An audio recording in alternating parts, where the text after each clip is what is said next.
बेतनमवा gangster कोई रान भइल। अरे पुलिस थाना कुछ ना जान कइल।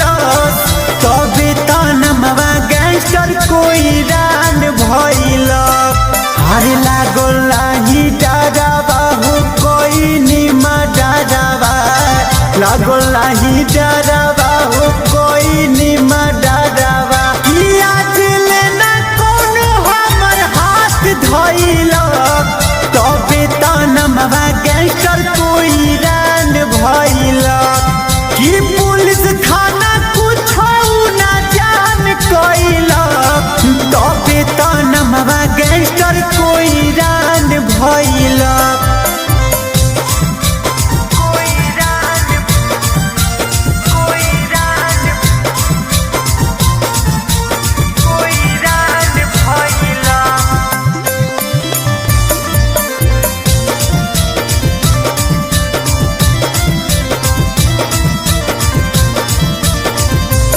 अरे हमरे इशारा पहिले ला सारा काट, लुगावा लागे से पहिले करे मन में विचार। अरे हमरे इशारा पहिले ला सारा काट, लुगावा लागे से पहिले करे मन में विचार। अरे काला काला थार बा बंदूकियों से प्यार बा, काला काला थार बा बंदूकियों से प्यार बा। जहाँ गए लोग हमके मान कइलक, तो बेतनमवा गैंगस्टर कोई रान भइल। कि पुलिस थाना कुछ ना जान कइलक, तो बेतनमवा गैंगस्टर कोई रान भइल।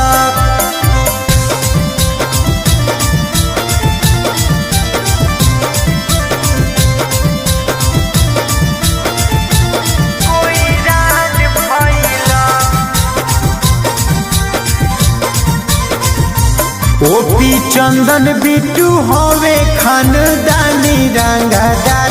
हमारा नामावा से फोटो छापेला या खबर, मोहित शिशिर जीदी चंदन होवे रंगदार। इनकरा नामावा के फोटो छापेला या खबर। अरे हमरो इज्जतिया